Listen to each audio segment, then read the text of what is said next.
जो भूख से डरा वो ईसाई बना, जो मौत से डरा वो मुस्लिम बना, और जिसे किसी का डर नहीं है वो सनातन आज भी खड़ा है। भगवा बहुत हिम्मत वाला धारण करता है।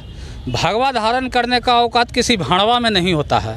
ये चावल और गेहूं और चीनी के चक्कर में धर्म परिवर्तन करने वाले स्टालिन के बेटा उदयनिधि मनीष कश्यप के ऊपर एने से वही स्टालिन लगाया था, तो आज उसका बेटा जिस प्रकार का सवाल उठाया है जिससे समूचे भारतवर्ष के हिंदुओं में उबाल है, कब कहां दंगा भड़केगा ये कोई नहीं जानता है। सनातन मतलब धर्म, धर्म मतलब सनातन। दुनिया में एक ही है जो सदियों से चला आ रहा है, सदियों तक रहेगा, अनंत काल से चला आया है, अनंत काल तक रहेगा। और ये गाय सुअर खाने वाले सनातन पे टिप्पणी ना करें, नहीं तो इनका वही हर्ष होगा।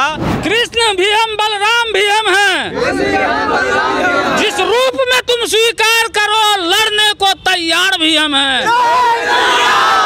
तो अगर हमारे ऊपर छोड़ दिया जाए तो हम तो तलवार उठाकर काट देंगे।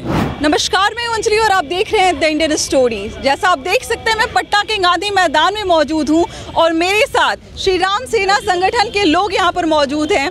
अभी कुछ दिनों पहले ही तमिलनाडु के सीएम एमके स्टालिन के बेटे का एक बयान आता है। सनातन की जो तुलना है वो डेंगू, मलेरिया और पता नहीं कोरोना जैसी बीमारियों से कैसे कर देते हैं। इसको सुनने के बाद देश के अलग अलग कोने से जो है वो अपने अपने तरीके से लोग इस पे भड़ास निकाल रहे हैं। आक्रोश है लोगों में, कहीं ना कहीं बहुत बड़ा प्रश्न उठा दिया है सनातन के ऊपर एमके स्टालिन के बेटे ने। बात करेंगे इस मुद्दे पे कि क्या कहना चाहते हैं यहाँ के युवा, क्या कहना चाहते हैं यहाँ के संगठन वाले जो कहीं ना कहीं अपने संगठन के नाम के आगे श्री राम लगाते हैं। सबसे पहले क्या बोलना चाहिएगा सर, जो इतना बड़ा प्रश्न उठाया गया है सनातन के ऊपर? देखिए, सनातन के ऊपर प्रश्न जो उठता आया है, एक ये अब राजनीति का अभिन्न हिस्सा हो गया है और ऐसा प्रतीत होता है कि कोई एक पार्टी का भी ये हिस्सा है जो इस तरह की चीज़ें करते हैं। लेकिन जो चीफ मिनिस्टर के वो बेटे हैं और उनकी माँ जो हैं, मैं तो उनको चैलेंज करता हूँ कि उनकी माँ का नाम है दुर्गा स्टालिन। तो जो उनकी माँ अभी भी सनातन धर्म को मानती हैं, सिंदूर लगाती हैं, मंगलसूत्र पहनती हैं और इनके बयान देने के 4 हफ्ते पहले 14 लाख का दान करके मंदिर में आती हैं, तो ये स्टालिन को अपनी माँ का सबसे पहले सनातन धर्म को छुड़वाना चाहिए और इन्हें पूरी तरह से कन्वर्ट होकर के ये कहना चाहिए कि आज से हम हिंदू नहीं हैं। फिर देखिए स्टालिन का क्या स्टालिन निकलता है इस पूरे देश में। ये मुद्दा इतना हाईलाइट क्यों नहीं हो पा रहा है? कौन है जो इसको दबाने की कोशिश कर रहे हैं? जब इतना बड़ा प्रश्न उठाते हैं अब सनातन, जिसको सबसे पुराना एक माना जाता है, धर्म माना जाता है, जहाँ से कहा जाता है कि सारे धर्मों की उत्पत्ति हुई है, उस पर इतना बड़ा प्रश्न, तो क्या लगता है कौन इसको दबाने की कोशिश कर रहा है? कोई दबाने की कोशिश नहीं कर रहा है। हम लोग को सारे लोगों का लिस्ट पता है। क्या ये स्टालिन, जब नुपुर शर्मा के बयान पर पूरे देश में अंतर्गत विवाद हुए हैं, जो चीज़ सही था, उस दौरान एक नुपुर शर्मा के समर्थक को टेलर, उसका जो गर्दन को काट दिया गया था, उन पे हमला किया गया था, तो उस समय स्टालिन को नहीं लगा कि किस बीमारी में डेंगू और मलेरिया है। अगर स्टालिन को ये लगता है तो मैं स्टालिन को सिर्फ एक बात बोलूँगा कि ये डेंगू मलेरिया नहीं है, ये बचपन का 2 पोलियो ड्रॉप है। अगर ये इसको जो लेगा उसका हाथ पैर सही से काम करेगा, यही सनातन है। और जो नहीं ले रहेगा दिन भर लंगड़े घूमेगा इसी तरह से और परेशान रहेगा। ये पोलियो ड्रॉप पूरे देश भर में चल रहा है, जिसके कारण आगे आने वाली बीमारी जो है, जिसको डेंगू मलेरिया और तरह तरह की चीज़ें जो पोलियो बोलते हैं ना, वो बीमारी वो है। क्या बोलना चाहिएगा? कहा जा रहा है कि हमारा जो सनातन है वो डेंगू, मलेरिया या फिर कोरोना जैसी बीमारियों से इसकी तुलना की जा रही है। इस बारे में आप क्या बोलना चाहिएगा? भगवा रंग का आपने जो है वो गमछा लिया हुआ है, श्री राम दल के संगठन के आप हैं, क्या बोलना चाहिएगा? भगवा बहुत हिम्मत वाला धारण करता है। भगवा धारण करने का औकात किसी भाणवा में नहीं होता है। दूसरी बात, अगर स्टालिन का बेटा सनातन को मिटाना चाहता है तो सबसे पहले वो अपने माँ का सिंदूर मिटाए, पहले अपने माँ के गर्दन में टंगा हुआ मंगलसूत्र उतार कर फेंके।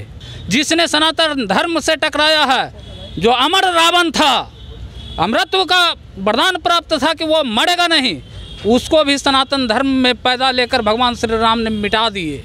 और ये स्टालिन क्या है? ये एक कीड़ा मकोड़ा है जो राजनीतिक फायदे के लिए सनातन धर्म के ऊपर सवाल उठा रहा है। इनके खिलाफ क्या कार्रवाई होनी चाहिए? अगर मैं आपसे पूछूं कि आपके संगठन या फिर आपकी तरफ से अगर ये मौका दिया जाए कि उनके ऊपर कार्रवाई हो, तो कैसा कार्रवाई उनके ऊपर होना चाहिए? जिस प्रकार से वो सनातन को मिटाने का बात किए हैं, सनातन को मिटाने का मतलब समूचे सनातनी को मिटा देना। तो अगर हमारे ऊपर छोड़ दिया जाए तो हम तो तलवार उठाकर काट देंगे, और सरकार और संविधान के ऊपर अगर छोड़ा जाए तो एक झूठा आरोप लगाकर मनीष कश्यप के ऊपर एनएसए वही स्टालिन लगाया था, तो आज उसका बेटा जिस प्रकार का सवाल उठाया है जिससे समूचे भारतवर्ष के हिंदुओं में उबाल है, कब कहां दंगा भड़केगा ये कोई नहीं जानता है, तो उसके ऊपर भी एनएसए लगाकर आजीवन कारावास का सजा होना चाहिए। मनीष कश्यप के बारे में कहा गया था कि भाई वो हम दो राज्यों के बीच में खतरा उत्पन्न कर रहे हैं या फिर खतरा बढ़ा रहे हैं। क्या लगता है स्टालिन के बेटे ने जब ऐसा बयान दिया तो क्या देश भर में क्या खून लोगों का नहीं खौल रहा है, दंगा नहीं भड़क सकता है? तो पूरा देश में दंगा करवा दिया है, हिंदू में ही वो भेदभाव करवा रहा है। तो अगर हिंदू भड़केगा तो लोग कहता है कि हिंदू भड़क कर पूरा देश को बर्बाद कर रहा है, और वो बोला तो देश में बर्बादी नहीं हो गया है।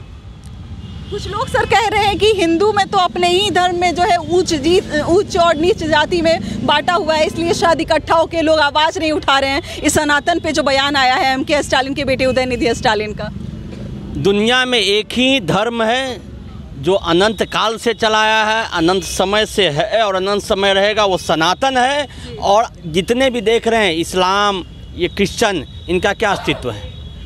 ये झूठ, मक्कारी, फ्रेब और अस्तित्व। तो आप किसी के धर्म के ऊपर आवाज़ नहीं उठा सकते, प्रश्न धर्म उठा है ही नहीं ना। धर्म मतलब सनातन, सनातन मतलब धर्म, धर्म मतलब सनातन। दुनिया में एक ही है जो सदियों से चला आ रहा है, सदियों तक रहेगा, अनंत काल से चला आया है, अनंत काल तक रहेगा। और ये गाय सुअर खाने वाले सनातन पे टिप्पणी ना करें, नहीं तो इनका वही हर्ष होगा जिस तरह इसके पहले उनके और भी पूर्वजों का हुआ है। ये चावल और गेहूं और चीनी के चक्कर में धर्म परिवर्तन करने वाले स्टालिन के बेटा उदयनिधि अपना अस्तित्व देखे, अपने इतिहास देखे, तब सनातन पे लांछन लगाए। ये करोड़ों साल से हमारे पूर्वजों ने किसको नहीं झेला? इस्लाम को झेला, तुर्क को झेला, मंगोलियन को झेला, पुर्तगालियों को झेला, न जाने कितने हमारे करोड़ों शहीद हुए हैं इस सनातन और भगवा बचाने के लिए, और आगे भी करोड़ों इसके लिए नतमस्तक होगा, करोड़ों अपने गर्दन पे तलवार खाने के लिए है। इसलिए सनातन पे टिप्पणी करने वालों को मैं बताना चाहता हूँ, जिस धर्म में तुम अपनाया है, जिस धर्म को अपना चाह रहा है, उसका हिस्ट्री देखो कि उसका इतिहास क्या था।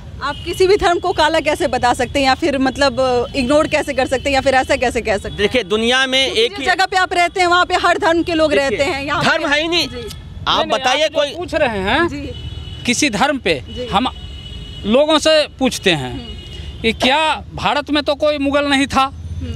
क्या जो विदेशी आक्रांता था, तैमूर लंग था या कोई भी लोधी था, कोई भी आया, गजनी था, गौड़ी था, अपने साथ पत्नी लेकर आया था, यहाँ बच्चा पैदा करके घर बसाने के लिए आया था? वो लुटेरा था, लूटने के लिए आया था, और यहाँ के लोगों को मार कर काट कर यहाँ के स्त्रियों के साथ अवैध रूप से बच्चा पैदा किया, और वही आज अपने आप को कहता है कि हम इस्लाम हैं, हम ईसाई हैं।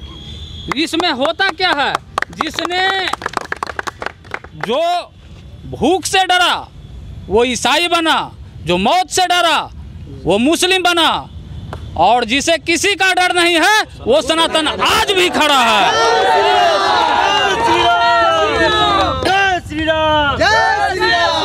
इतनी मजबूती से बोल रहे, इतना नारा लग रहा है, इसके बीच में आपके ही बीच में ऐसा कोई कह रहा है कि ये डेंगू मलेरिया और कोरोना जैसे है।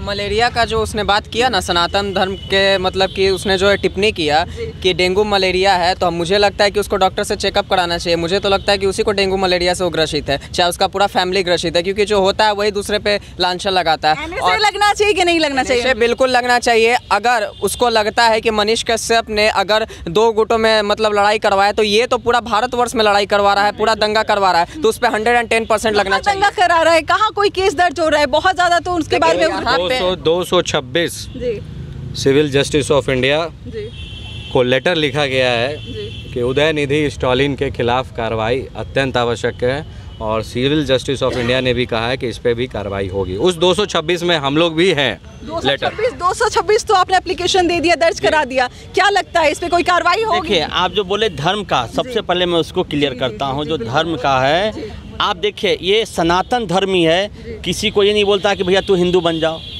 हाँ तुमको हम ये कपड़ा देंगे, मकान देंगे, नौकरी देंगे। सनातन धर्म स्वयं से धारण करता है। आज इतने बड़े बड़े विदेशी देखिए, जो इंग्लैंड का प्रधानमंत्री है जय श्री राम बोलता है, या कितने जो इंडोनेशिया का राजा था वो सनातन धर्म किया। लेकिन आप ईसाई को देखिए, प्रलोभन देता है, हम तुम्हारे बच्चे को पढ़ाएंगे, हम तुमको शिक्षा ये देंगे, हम तुमको आटा देंगे, चावल देंगे। आप इस्लाम का देखिए, तलवार के डर पे, बम विस्फोट के डर पे, मार के काट के। इस्लाम कोई अपने आप से धारण किया है? विश्व में एक आध ऐसा नाम बताइए जो ऐसा हस्ती हो जो इस्लाम अपने आप से कबूल किया, ईसाई अपने आप से कबूल किया। तो और ये सनातन कभी किसी पे जोर ज़बरदस्ती नहीं करता है, क्योंकि हमारी परंपरा चला रहा है जो खुद से माने। और देखिए, कभी भी जो खुद से अंदर धर्म पालता है ना, वही सच्चा होता है। जो लोभ में आज वो जो मुसलमान बने या जो क्रिश्चियन बने, कल से यहाँ पे ज़्यादा लोभ दिया जाएगा तो फिर वो अपने कोई और धर्म में चला जाएगा। इसलिए सच्चा सत्य एक ही धर्म है, वो सनातन है, वो सनातन है, वो सनातन है। जय जय श्री राम।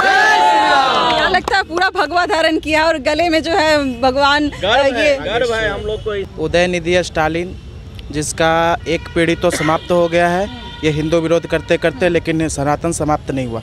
दूसरा पीढ़ी लगभग समाप्त होने के कगार पे, और तीसरा जो अभी सनातन को गाली देना शुरू किया है। तो गाली देने से सनातन को तो मिटाने के लिए 1000 साल से मुसलमान जो आक्रांता था वो भी लगा हुआ था, लेकिन वो भी मिट गए। अंग्रेज आए, अंग्रेज भी चले गए, लेकिन सनातन अभी भी शाश्वत है। सनातन का अर्थ ही होता है शाश्वत, हमेशा सदा रहने वाला। तो सनातन को मिटाना किसी के बस का बात नहीं है। चलिए, हमने बातचीत किया कि कैसे जो उदयनिधि स्टालिन है, पूरा माहौल जब गया यहाँ पर, उन्होंने बताया कि किस तरीके से जो है आक्रोश है लोगों में। जिस तरीके से उदयनिधि स्टालिन ने अपने बयान दिए हैं कि जो सनातन है वो डेंगू, मलेरिया और कोरोना की तरह है, इस बात पर, इस बयान पर किस तरीके से लोग जो है उनके दिलों पर राहत पहुँची है, किस तरीके से लोग परेशान हैं और किस तरीके से आगे कार्रवाई कर रहे हैं, सबने बताया। आप क्या कहना चाहेंगे इनके इस बयान के ऊपर, इनकी इन बातों के ऊपर? हमारे साथ ज़रूर शेयर कीजिएगा। मिलता है अगले वीडियो में एक नई कहानी और एक नई जानकारी के साथ। बहुत बहुत शुक्रिया।